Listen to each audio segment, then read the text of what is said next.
Social and political commentary from a Christian male perspective. Grace and peace, everyone. Grace and peace. We're back. You saw the thumbnail. You saw the title. So you know what we're about to do.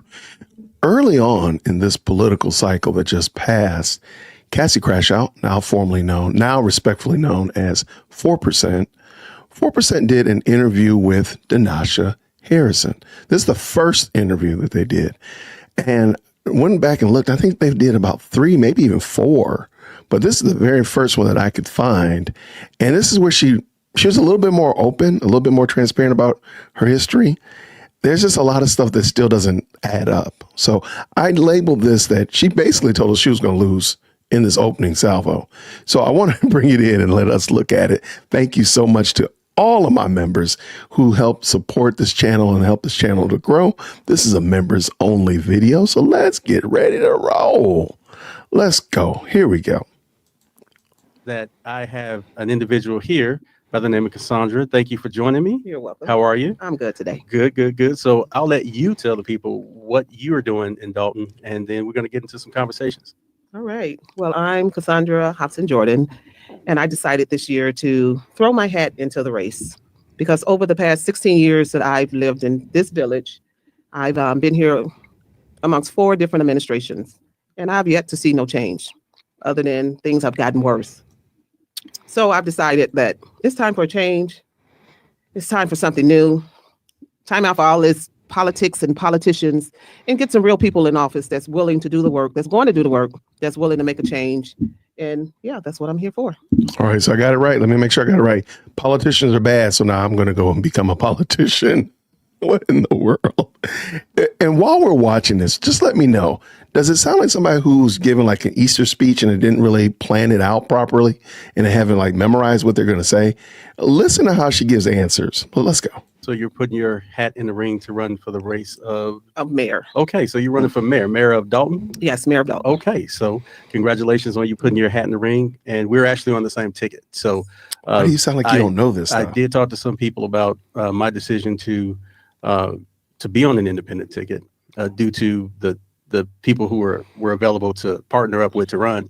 And due to everything that's coming out about the current administration, the administration that wants to come on board and run for the mayoralship, I just felt that for me personally, for me and my household, that it would be better for me to go in a different direction. I'm brand new in Dalton, so I've been there over a year. How about yourself? How long have you hung your hat in that village? I've been in Dalton for 16 years now. Okay. Yeah. 16 and I years. actually like that village. 16 years. And what have you done? What have you done in those 16 years?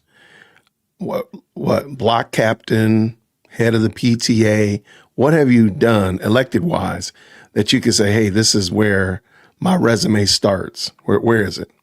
Just wondering. It's a nice township. It's not too far outside of the city. It's not too far from Indiana. And you get the suburban living and you still can kind of somewhat get the city life as well.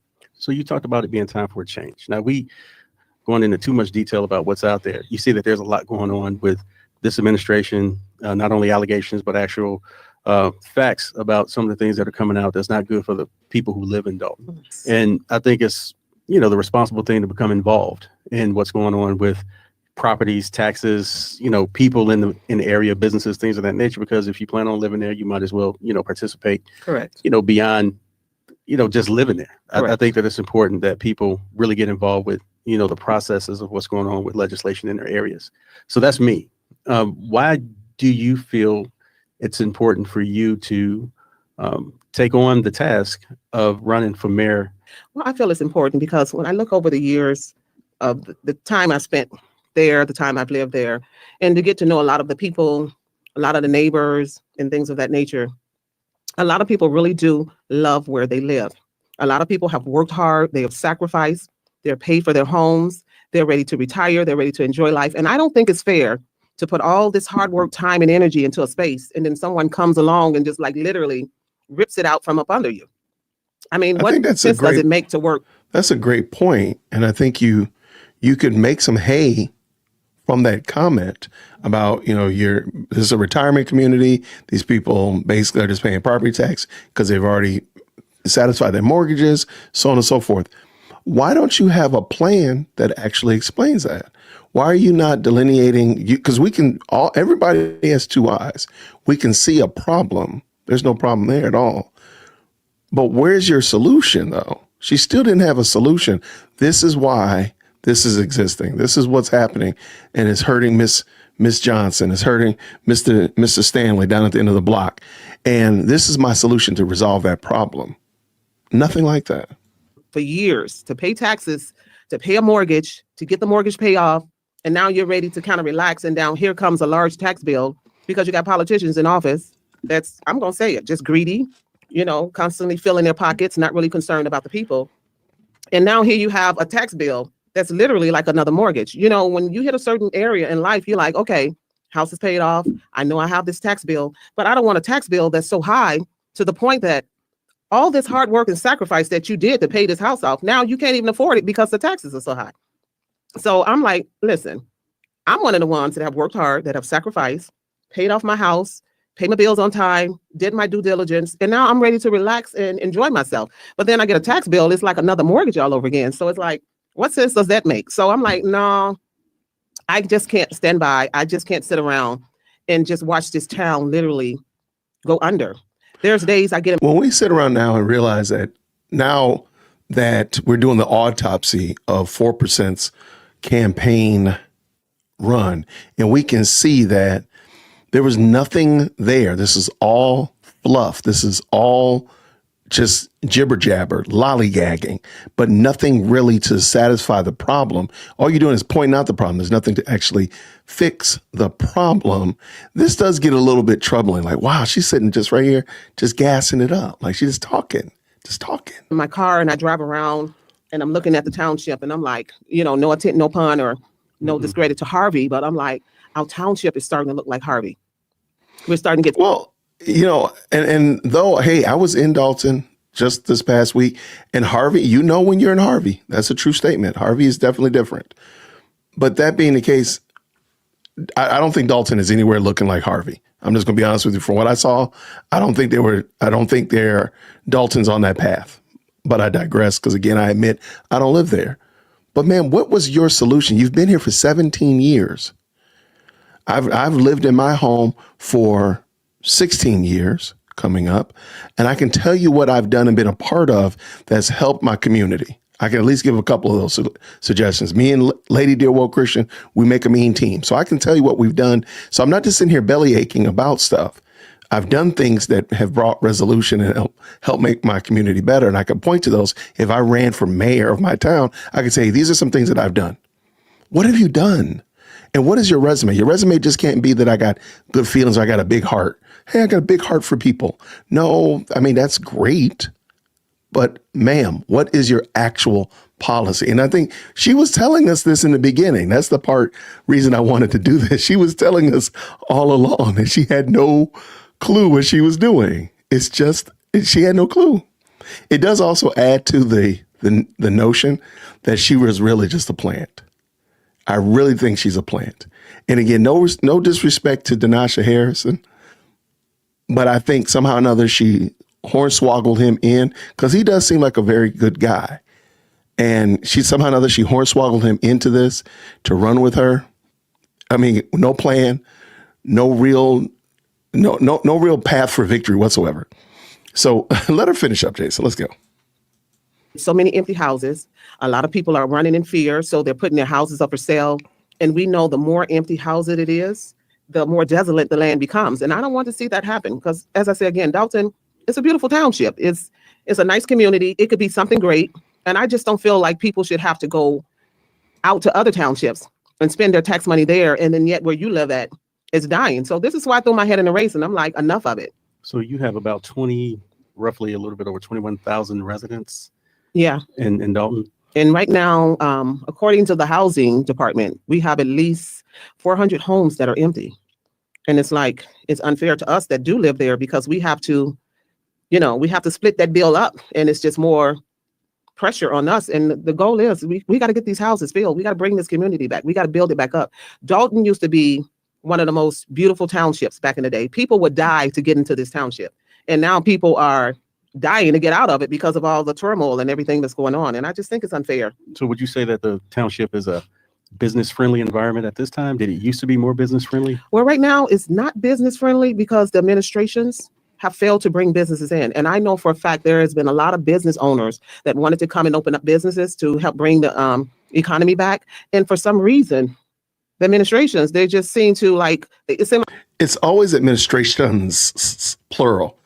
And she can't bring herself to talk about the current administration. Like, she can't talk about what's right here. She's got to lump every administration, which, hey, the other administrations have probably had some problems. I'm not saying that they were perfect, but she just can't seem to say Tiffany Henyard's administration is trash. Tiffany Henyard's administration is hot garbage. She just can't seem to bring herself to say that. And I wonder why. like they're fighting hard to keep the businesses out. I mean, we have enough liquor stores, we have enough mom and pop stores, and nothing against that, but I shouldn't have to go over to Indiana or go over to Homewood just for Portillo's if I decide I want Chick-fil-A or things of that nature. We should have these type of things right here in our own township. So besides your passion. And see, this is another reason why when your representation of businesses coming into the community is Chick-fil-A and Portillo's, I'm sorry, man, we are not the same. That's not businesses. Those are, for lack of a better term, those are just luxuries that people can take or leave. I don't need to go to Portillo's. I don't have to go to Chick-fil-A.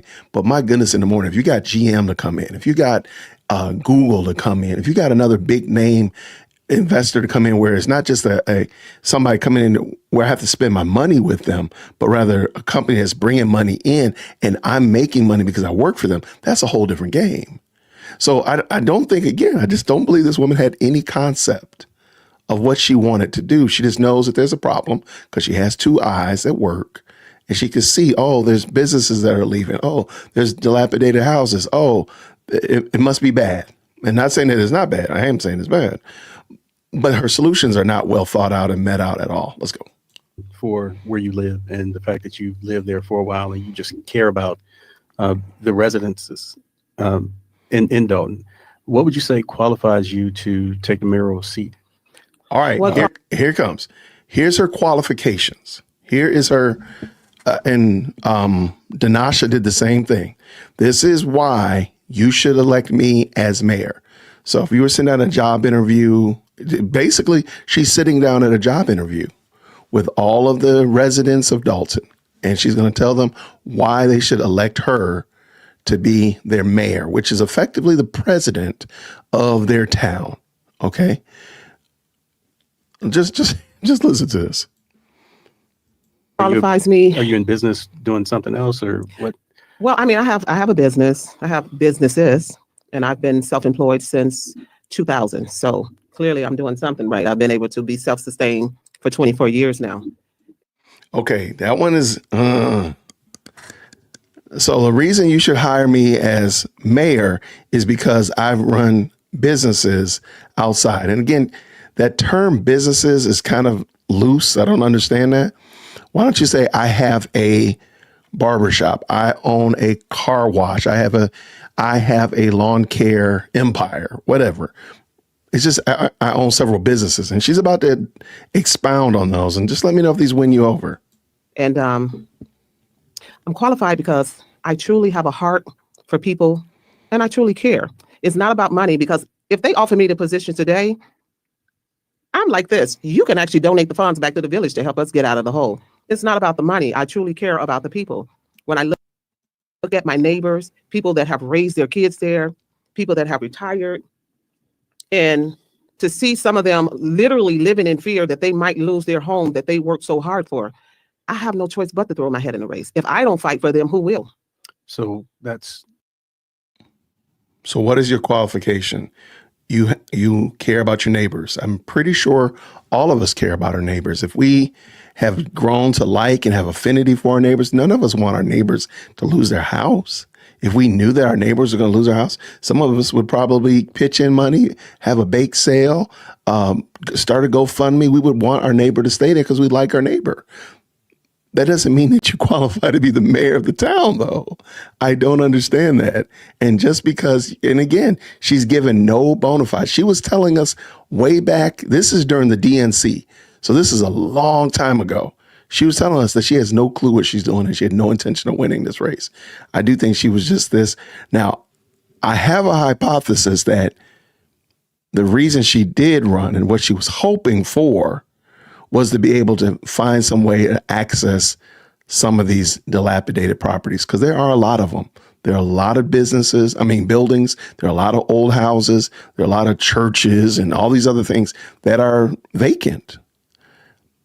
I mean, if you have a vision, if you have a means of income or a means to invest in it, there's a lot of them there, man. You could buy a whole block without batting an eye.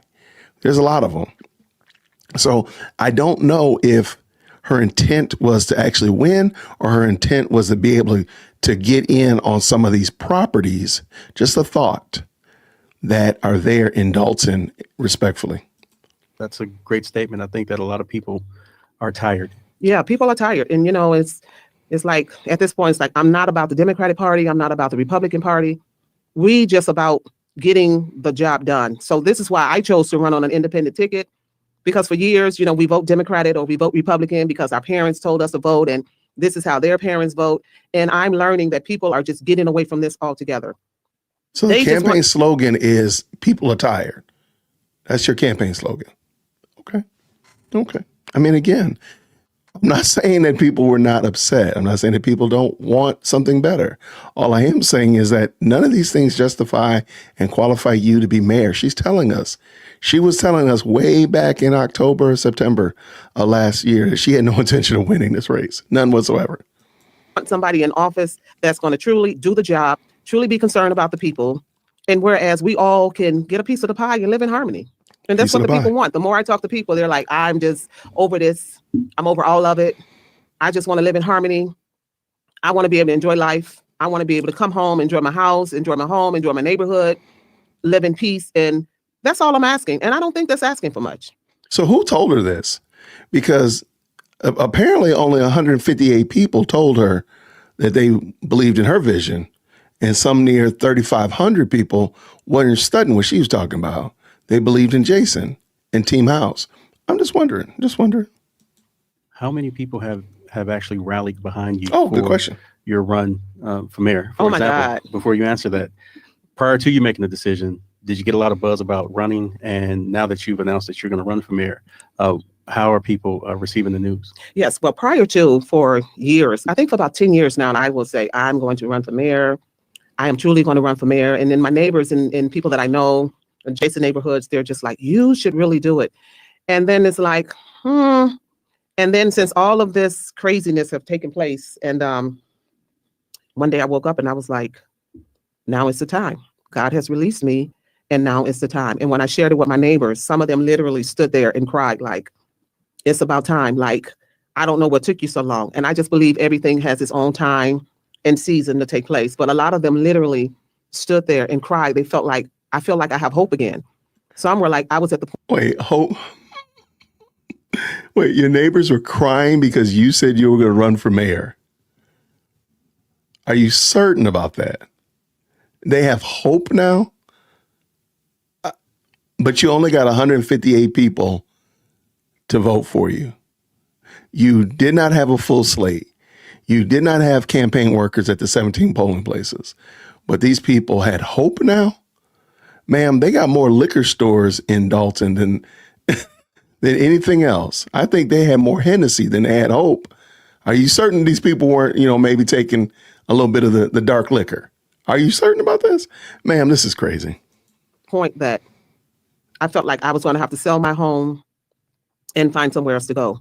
And they look at me and they're like, we're not just going to vote for you just because we know you or we like you, but we know of your character. We've seen you work in the neighborhood. We've seen you bring the neighbors together. Like, I had neighbors that lived in the neighborhood for over 10 plus years, and they didn't even know each other until when I came on the scene. I'm like, the way I was raised, all the neighbors knew everybody. We all communicated with each other. The kids hung out. The other kids' parents disciplined us, the whole 9 yards. And I'm like, this is what a village should look like. So when Ma'am, you sound like a block captain. You sound like the president of the HOA. You do not sound like a mayor.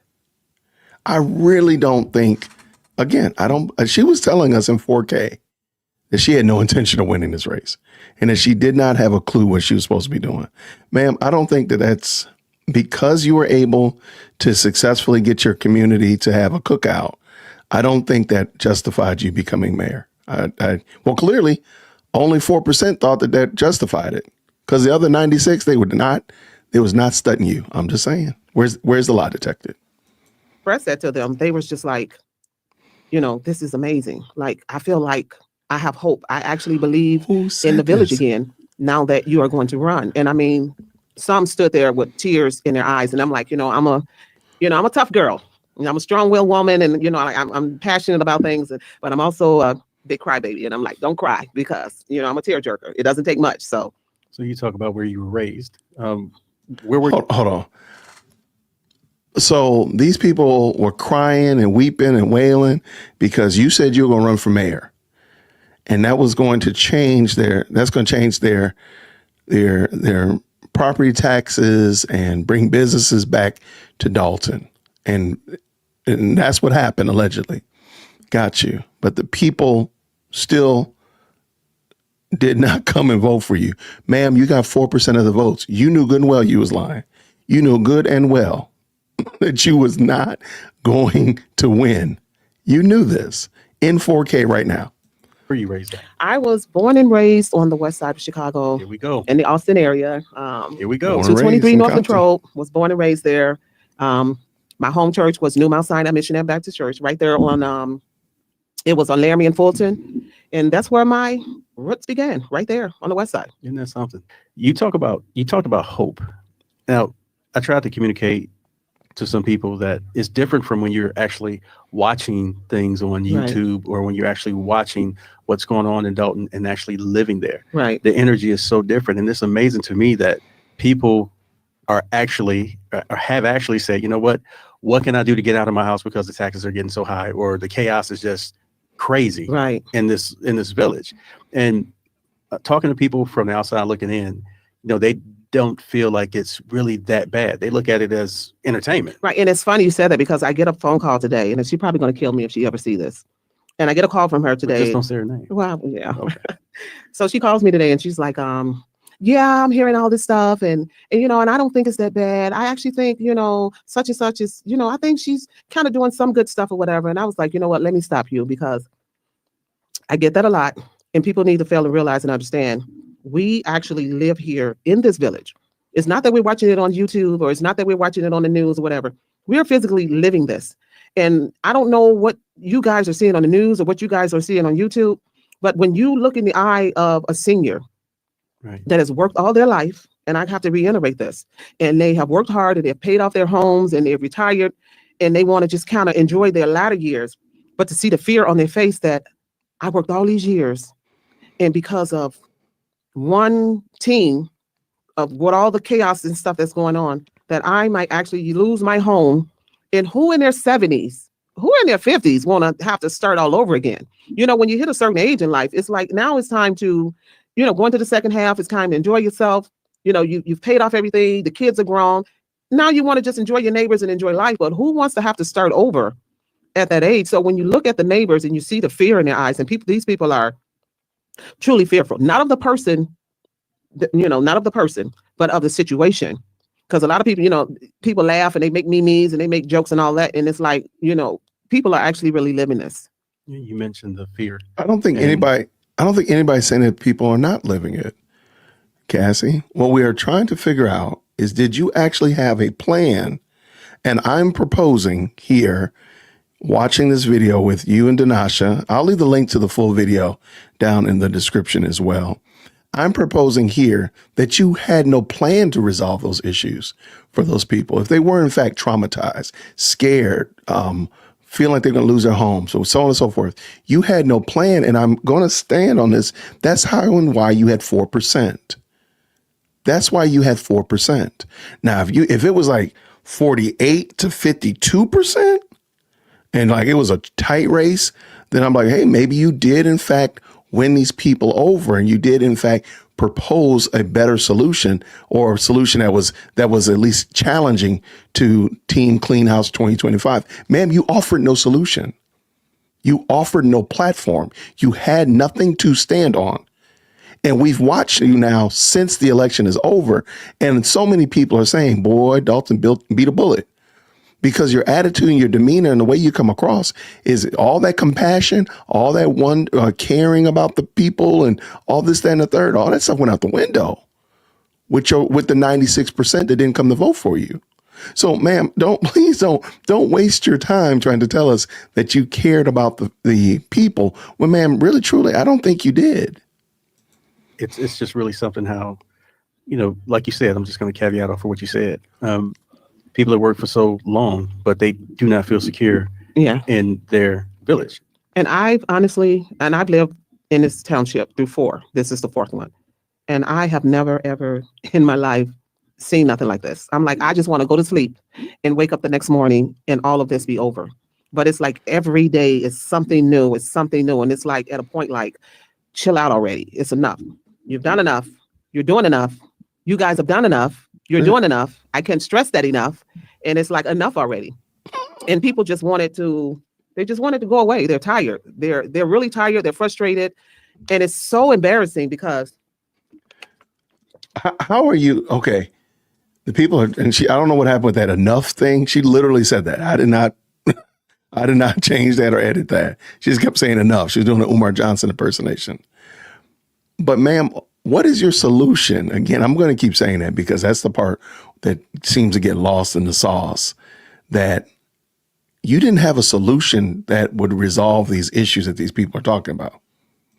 Excuse me. It's so embarrassing because when you go out in public and people realize you live in Dalton, you get all these obscene and wild, crazy questions. And you're just like, okay, guys, this is not some type of fairy tale or some Netflix type of movie. These are people, actual lives. They're actually dealing with this stuff. Right. It takes a lot of energy to talk about. Yeah. And it's not a joke. And then it's like, the more you talk about it, the more upset you get. And then it's like, let me just woosah. Like, don't ask me any questions. I live there. It's a mess. And if you want to make a change, listen, I'm running for mayor. You can come out. You can help me campaign. You can pay, you can hit the pavement. You can help us get signatures. You can donate. If you're really concerned about what's going on, you can jump in the fight with us. Slogan. So the slogan Okay, hold on. Before she gets to the slogan. Okay, well, ma'am, you can say that.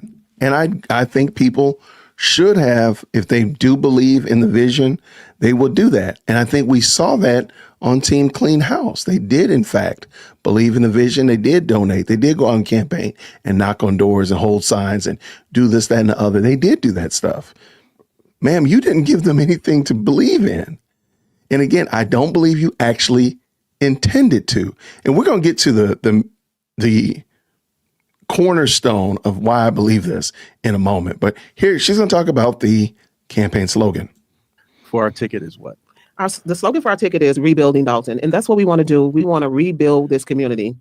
And of course, some of you all that will see the slogan, and some of you have seen it already. And at the bottom of that slogan, it says, it's time to clean the whole house, which means it's just time to get rid of everybody. It's time for this village to have a fresh start. Get a new. Okay. And we've all heard this part again, the rebuilding Dalton. It's time to clean the whole house. And, trying to play off of Jason's slogan of Clean House 2025. So this is how I know she really didn't plan to win, and she didn't plan on being successful. I think that her goal, if she, her fever dream, her pipe dream was to just get into office and to secure the position, but not really to be successful in the position. And here's my proposition why. Because she couldn't clean the whole house. If she had an entire slate, 6, 7 people, then I can maybe believe it. But she didn't. She only had Danasha here. And again, that means that she would have had to have worked with a clerk and 2, maybe 3 other trustees that she was bad-mouthing. She's been bad-mouthing. And they're part of the quote-unquote machine now. So you 2 were not going to change what was going on anyway. You weren't going to right the ship. Just because you got a new captain and lieutenant, you have an entire team that you need, and you don't have that. So all your tear-jerking neighbors and everybody that was believing in you, so on and so forth, catch me outside, all those people, you weren't going to be successful anyway because you didn't have a team to replace everybody. Administrative team, New people, fresh faces, new ideas, and people that's willing to come together, work together as a whole, not all the bickering and not the power struggle and all that. And let's get this community built back up. When we were walking the streets in our neighborhood, we talked to those two gentlemen, and it's not so much as if they were picking sides between the legislators and the administration. They were both just simply tired. They were tired of the back and forth. Yeah. You know, it's like having two kids who you can't discern if one person took something from the other kid, and so you separate them both. Right. You know, and so when we talked to those two gentlemen, they really did express that they were simply tired of seeing their village on social media in a negative way. And there's so many beautiful things to enjoy about Dalton. You don't have to do everything right or everything wrong to move on. And what I mean by that is this: I'm sure some legislators have done some amazing things, some trustees. I'm sure that at some point, you know, the mayor had good intentions and the mayor did some great things. Let me expound on that. Now, I've been there for 16 years, and I'm gonna be honest, I really haven't seen anything that anyone has really done, to be honest with you. Okay. If you have not seen them do anything for 16 years, let me ask you a pushback question. What have you done in 16 years to justify you being the person to bring about the change? Fine. I haven't seen anybody do anything either. Now, why do I need to elect you to be the person to bring about change? What's your proof, your evidence of the change? Where's your resume? It's like when I really sit and ponder on this thing and look at under the Shaw administration, the Riley administration, now the Henya administration, and I'm like, the most I've seen was, a skating rink was built, but it's not for the people. But of course, the people paid for it. Okay, this is the first time this is the very first time, and I don't think she ever mentions it again, about the Henya administration. And this was back during the DNC, so back in like September of last year. And and it's not really even said in a negative way, but listen to what she talks about, what has been done well. I've seen some little row houses built for veterans, and I really take offense to that because I'm a veteran myself. Thank you for your service. And you too as well, shipmate. All right. And I'm thinking, if you're going to build a home for veterans, actually put veterans in there. I find it really offensive because when we served our time, while you slept at night, we're standing those 12 to 16-hour watches guarding the country so you can rest well at night. But you build an entity for the veterans, but the veterans are not in it. So I find it to be very offensive. And I just find it to be downright cruel because you put something out there and then they have these expectations of actually reaping that harvest. Veterans get such a bad rap. We go to war, because I was in at the time of the Gulf War. We go to war, we fight, we're out there on those ships. We're pulling those long hours, we're pulling those long watches. And then it's like when you come home, it's like it's nothing. And people just say, thank you for your service. But I need more than just thank you for my service. Do you understand the men that have fought in Afghanistan and fought in the wars? They deal with mental issues and things of that nature, all the stuff that they were exposed to, and just to come home to get a thank you and then to capitalize on that and then don't follow through on it. I think it's just cruel. I think it's just ungodly behavior. Well said. And then to come home to a broke village. Yeah.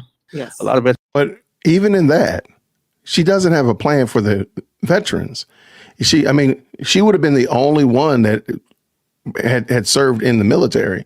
So why not, campaign on taking care of veterans, making sure that those veterans that are here in the Southland or in the Dalton area, respectfully, are taken care of. They have access to homes and this, that, and the other. Why not? Why did you not lay out a clear plan of victory utilizing services for these particular entities, making sure they have affordable housing or whatever? Why not? Okay. Veterans are dealing with PTSD. A lot of veterans are dealing with financial, social issues that may or may not directly impact them or their families. However, it's still issues that they have to deal with. And to come to a place where you think you are going to get some peace, going to get some type of rest on in your own land, the last thing that you need is a whole bunch of rigmarole concerning the administration that's running the village. Right. But before we go back into talking about that, I want to step back a little bit because I do want to ask you about different policies, your vision for it. Besides, the place getting cleaned up, I got some ideas. You got some ideas. We talked about those ideas, and I'd like to go a little bit more into that. But before we do, you mentioned that you had several businesses. Can you? Okay, listen to these businesses. I'm not going to stop. I'm just going to let her go. And you just tell me, how do you feel about these? Found on the type of businesses that you have? Yes. Well, one of the main businesses I've had, so I actually retired from that in 2012. I started out at 10 years old. I was a cosmetologist, and I went on to be a licensed instructor. So I owned salons on the west side of Chicago. I did that for like about 27 years, retired from that. And then I went full-fledged into construction. So I went to South Suburban College. I took up every course I could possibly take up. And I know I wanted to equip myself. It's a gift, but I wanted to equip myself as far as the knowledge to know how to do everything correctly. And so now I flip houses. So I buy a house, fix it up, sell it, because my goal is to help as many people as possible to become homeowners. I know what it is to rent. And I don't like the ideal of just paying off someone else's mortgage. So my goal is to help as many people as possible to become homeowners.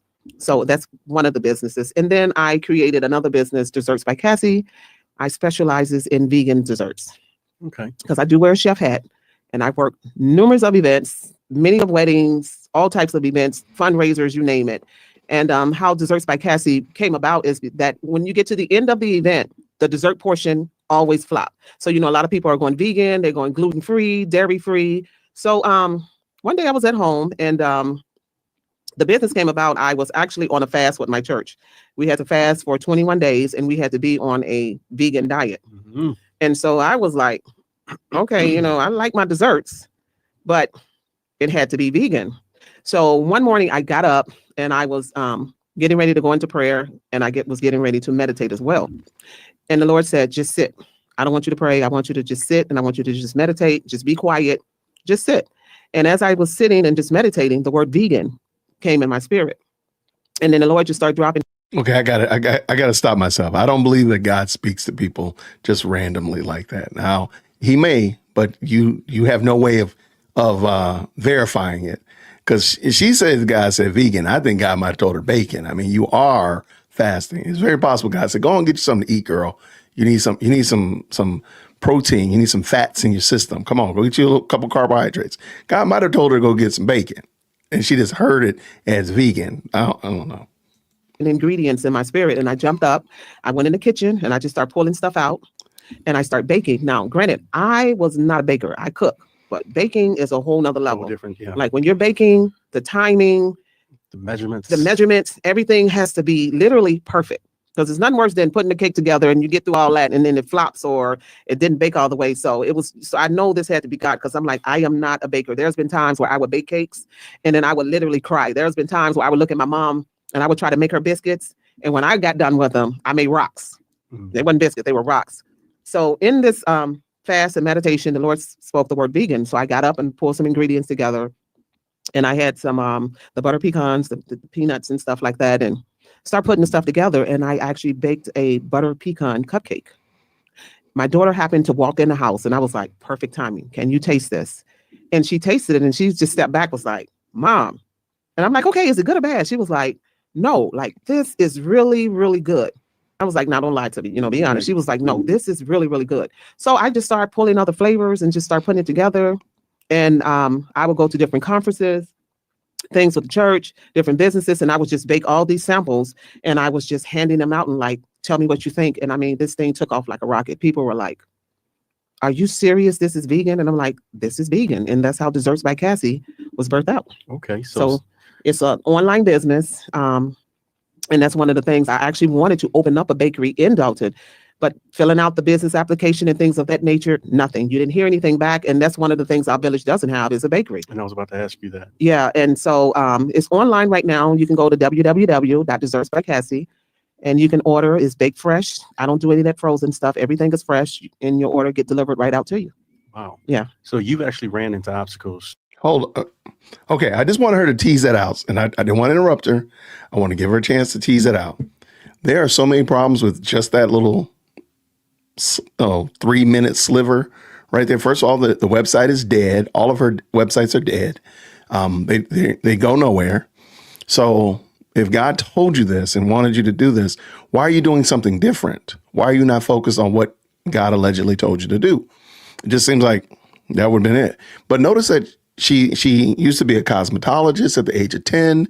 Then she retired from that, and then she went into construction. No real expounding on any of those. No real expounding on where these salons were, how long she had been doing it, anything of that nature. Nothing about what does she learn in construction? Like, she flips houses. Where are the people that homes you flipped, that you rehabilitated? Because she did mention this to Regina Waldrop when she interviewed her. When Regina interviewed 4%, that she did all this to get these people's houses back on the tax roll on her own block, she said. Well, where are those people? Where is their testimony? Why are you not speaking to them? So people can say, oh, she really means business. I can see that she's about that life, because we don't see this. Where is it? Where is it? I'm only asking because I don't know. That's the only reason I'm asking. But let her finish up. It's wild. Trying to establish a business in the village? Yeah, I actually filled out the application and everything, and crickets, nothing. I didn't even get a call back. I went up to the village to expunge on it. Like, okay, I filled out an application. Who do you talk to? Who do you hear from? Oh, well, we don't know. And it's just been nothing. And I think it's so sad, because you have a whole downtown area that is desolate, and it could be thriving with businesses. Well, yeah, hopefully not for long. Yeah. Will it be desolate?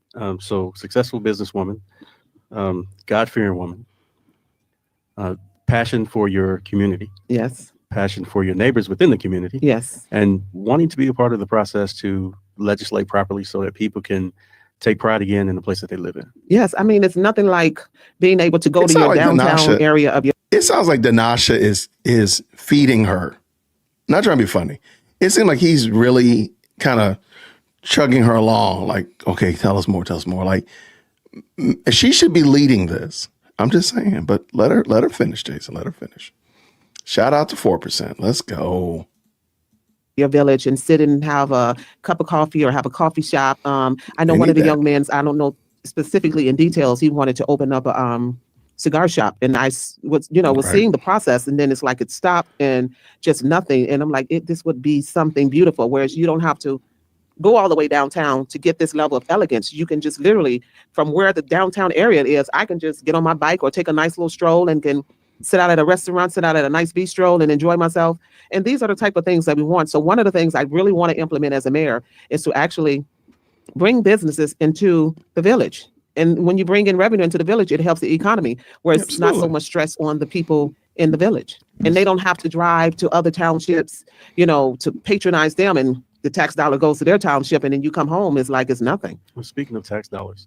Okay, I want to point out something, and I'm going to say it again. There is a difference between, for example, bringing a T-Mobile data center or a T-Mobile call center or a State Farm call center to your area and bringing Chick-fil-A or Zaxby's or whatever like that. There's a big difference between those two. And personally, having seen the little sliver of Dalton that I saw, they need those kind of companies. They need those big businesses that bring money into the community.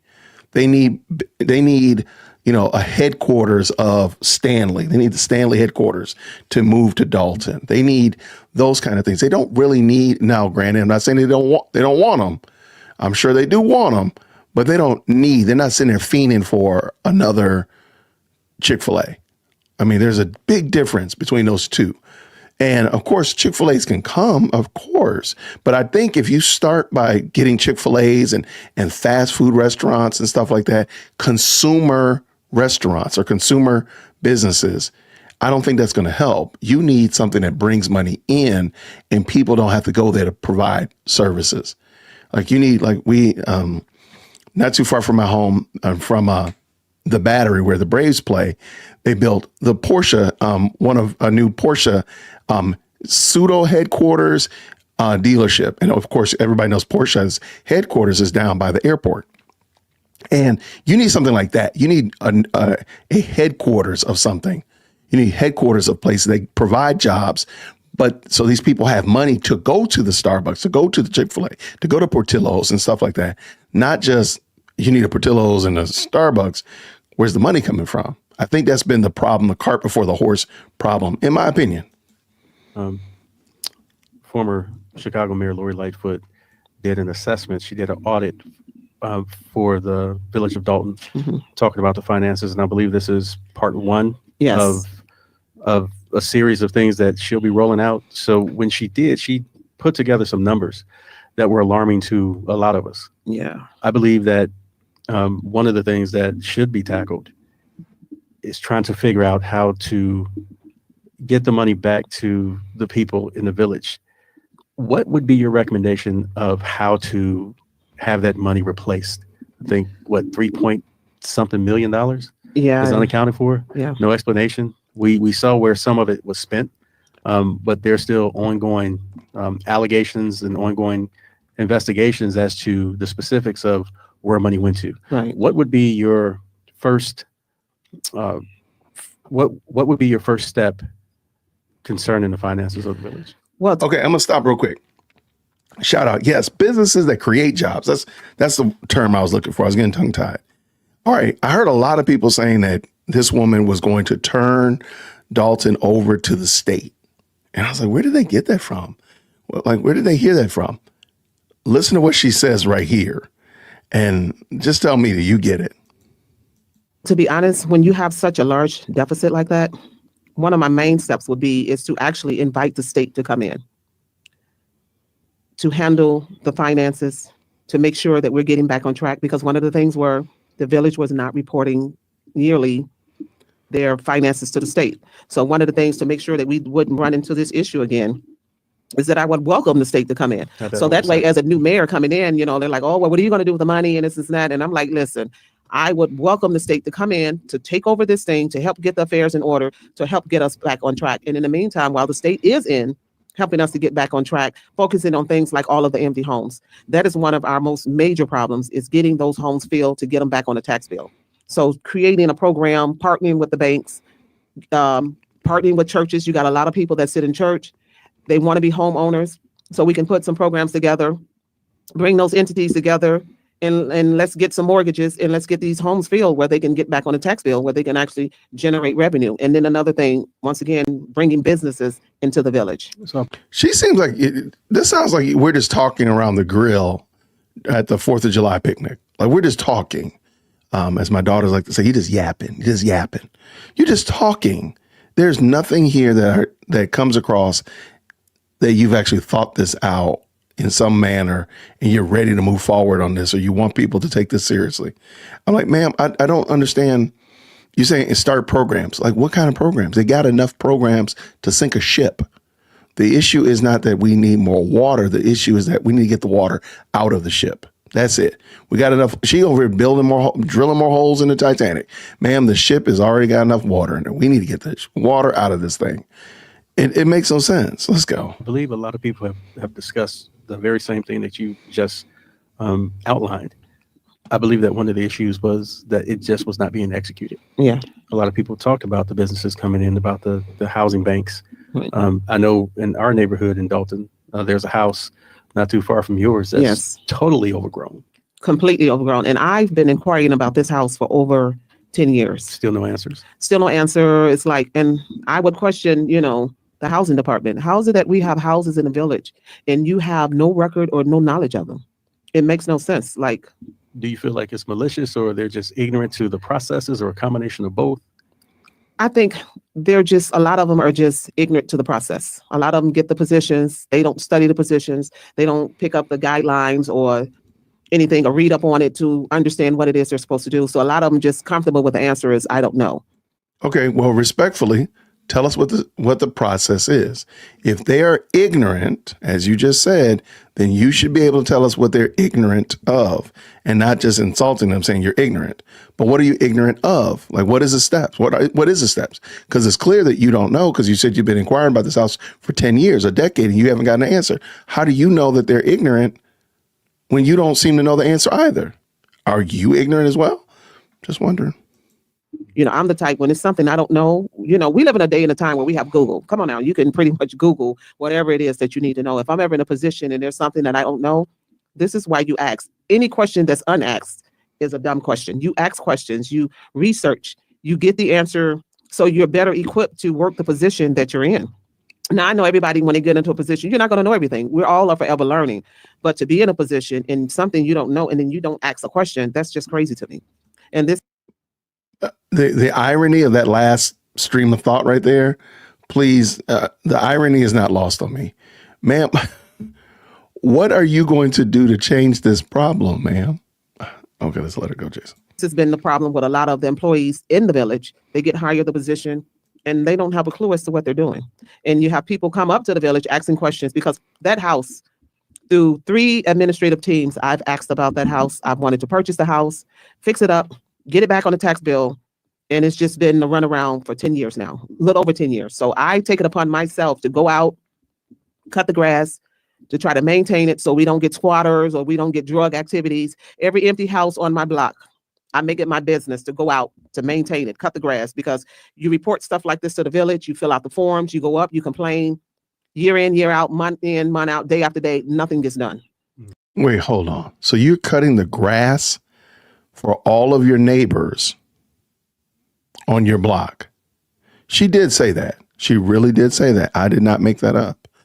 But I thought you were in construction and you were flipping houses. So you mean to tell me that you could flip some houses, but this house right next door or in your neighborhood or wherever, you can't seem to get the information, but you could get the information on the house next to that or the house around the corner. You could get that information. You just couldn't get this information, but you're a house flipper? Okay. Gotcha. Got it. Okay. So we have to get people in those positions. And I think training is so important. A lot of these administrative teams, they hire people, they put them in position, but they don't train them. And it's apparent that it's a lack of training. So before you put these people in position, implement training, set up some things. I mean, if it's another township that's over and adjacent to us, and if it's working for them, there's nothing wrong with saying, hey, listen, can we let our people sit up under your people for a week or two? So they can learn the system, so they can gain some knowledge about the position, so they can be able to function better in the village. As a collective. Yes. Absolutely. I'm sorry. You want people to hire you to be the president of the town, and you're just reaching and grabbing. You're grabbing presidents from other towns saying, hey, your people work well. Can my people get up under you? Does she even know, is there a onboarding system for new mayors? Is there that where you take classes from the state to learn how to do your mayor job? Does that happen? I don't know. Does Cassie know? She's the one running for office. Again, I'm telling you, she never intended to win this. Never intended whatsoever. So I think that's a great idea. And we've identified some, blots on Dalton. I know when the news talks about Dalton, they talk about, you'll always see a picture of the downtrodden. You'll see a picture of a vagrant that doesn't even live in Dalton, that's just kind of traveling through. But they try to have that as a representation of the village as a whole. Right. Can you talk to the people about what type of people live in Dalton? Yes. I get so angry every time I hear the news say, oh, it's a poverty-stricken community. And I'm like, where are you guys getting this stuff from? If you would actually come out and speak with the people that live in the village, you have nurses, you have doctors, you have teachers, you have professional people that get up and go to work every day. These people make good money. And if they wasn't able to make the money that they were able to make, you wouldn't have any homeowners. So I don't know where they get this Dalton is, below poverty level and the people are struggling. They make less than $25,000 a year. And I'm like, oh God, this narrative that they're putting out there is crazy. I mean, ourselves alone, we make a nice living. We're not struggling like the way the media portrays it. Now, yes, granted, we might have, lately we've been getting quite a bit of, Section 8 tenants moving in and things of that nature. And a lot of the homeowners have been complaining. And one lady asked me, well, what would you do about that? I said, well, as far as when you get a lot of Section 8 tenants moving in, I would create a program that they would have courses that they would have to take and to learn how to maintain a house, because a lot of people that rent houses don't understand what it takes and what goes into actually owning a house. And I think if you start educating these people, a lot of their disposition and attitudes towards just renting someone else's house, their outlook on it will be totally different.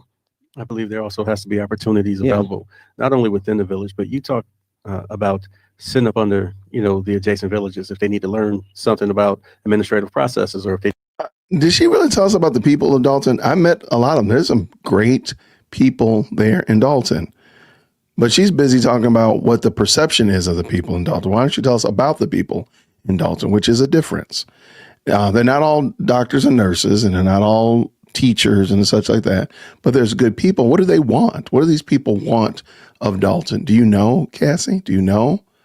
Or did you only talk to 4% of the people? They need to, share into something that's working for their village, then we should implement it in our village. Yes. I believe that the fact that we're under Thornton Township, is, I believe, 17 villages Yes. underneath that township.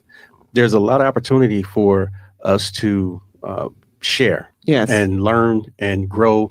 And, the resources are there. Yes. I think the people are willing. And if somebody does come in and they take up Section 8 housing, I think that some opportunities should be laid out in front of them, just like it is for those who own homes in the village Yes. as well. Yeah, I strongly believe in creating a course for them to take before you can actually even rent. You need to take a course on home ownership, so we can transition you from Section 8 to actually becoming a homeowner. Because of those, They will have you brought up on some kind of poll tax argumentation, redlining, gerrymandering. They're going to dog you out. If you say that you got to take a class before you rent, ma'am, try that.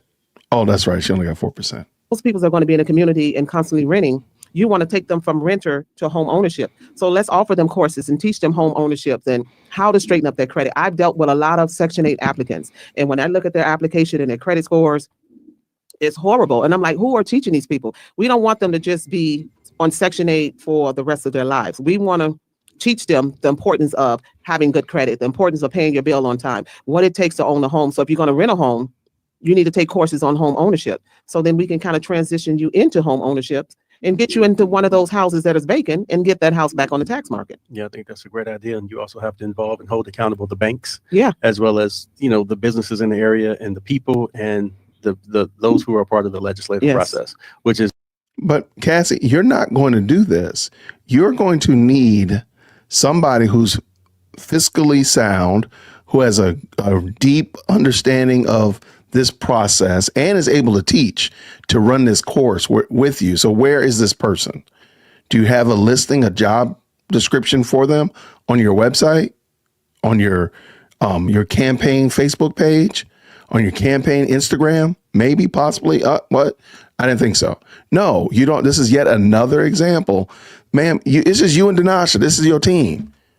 For real? Come on. You never intended to win. is why we're sitting here today, Right. talking about you getting in that seat. So very wonderful topics, very serious topics. It is no joke when you decide to put your hat in the ring to be a part of the solution concerning the legislative process and where you live. I talk about it on the show all the time about getting involved. And as I listened to some of my shows, when I was talking about getting involved, I started to see the things that were going on in the village. I wanted to ally myself with anybody who was willing to do whatever it took to represent the people.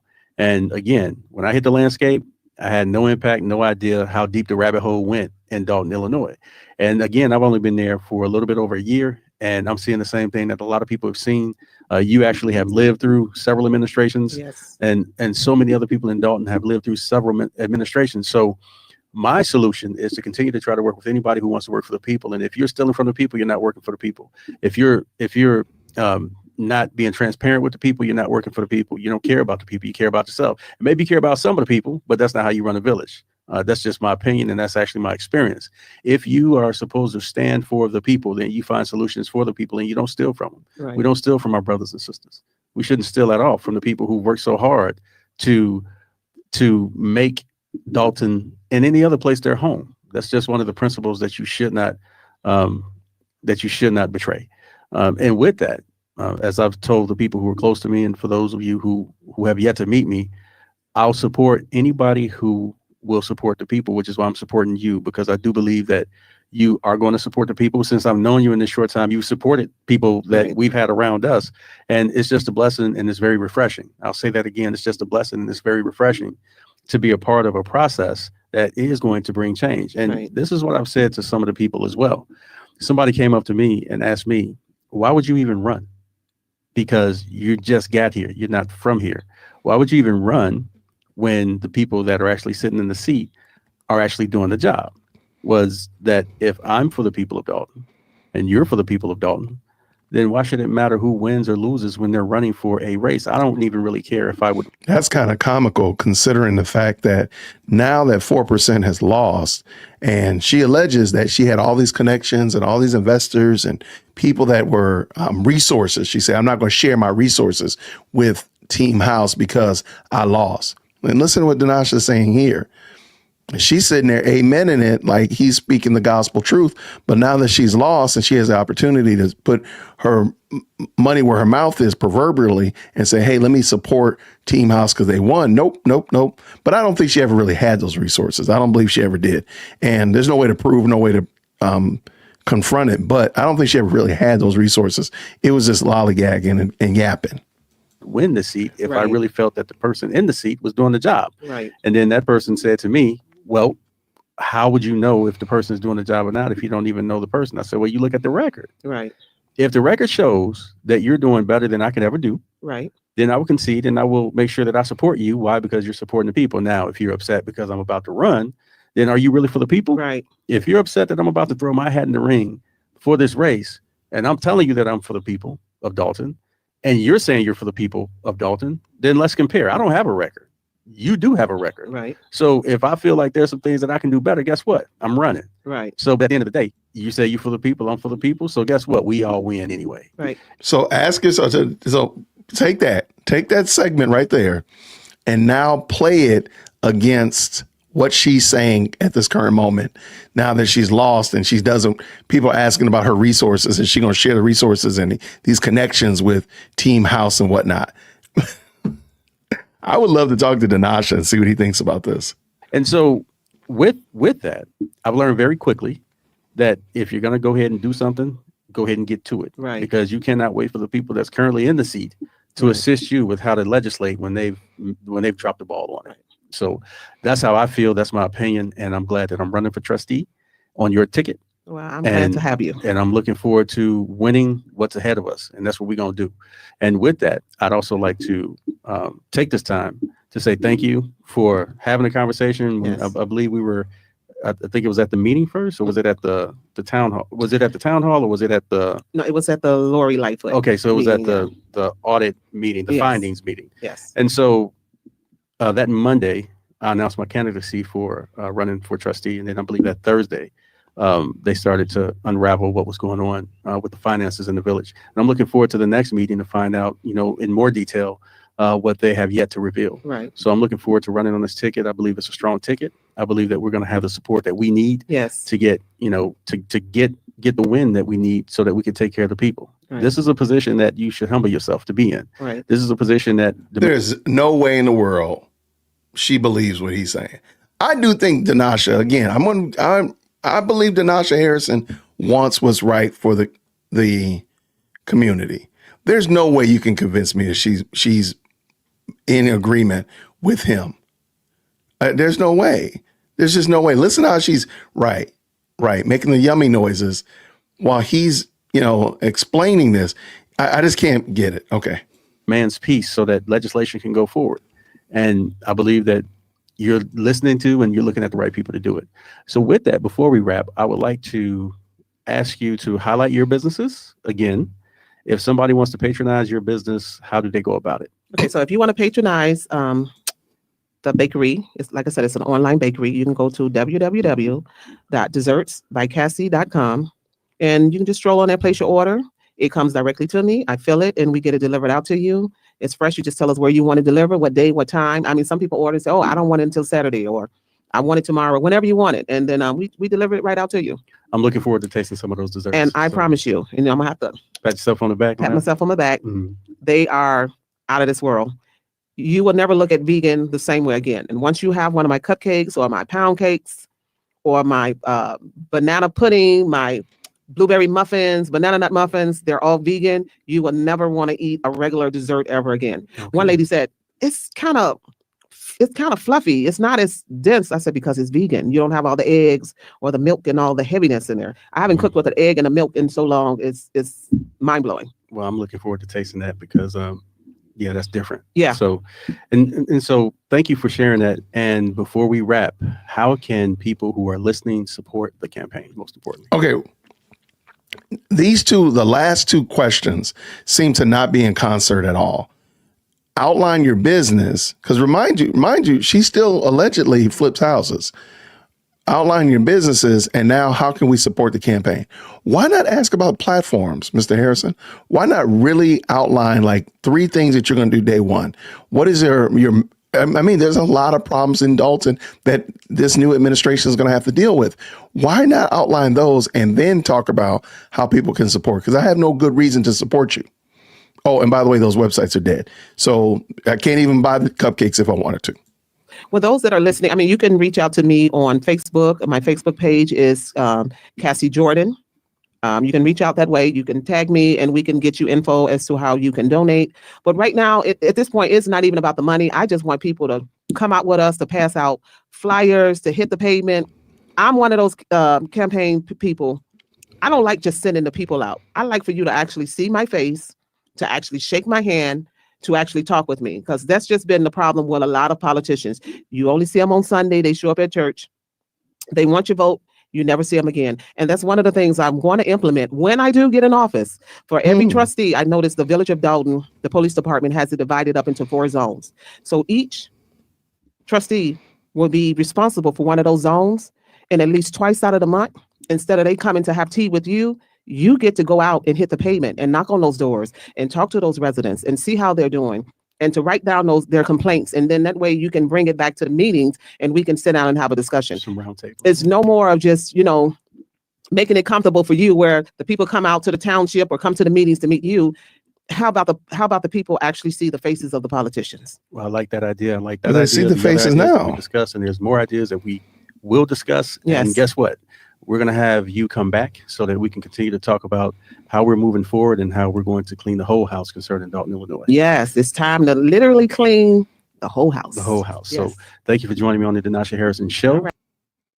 All right. So that was it. And like I said, I don't believe that Cassie ever really intended to win. I don't think she ever had an intention of being a successful candidate. She was doing this. Now, what was the reason for why she was doing it? I have no clue. I have no clue why. But I don't think that her intention was to win. But let me know what you think down in the comments below. This was a members only live stream. I just wanted to do this to support my members and tell them I appreciate them.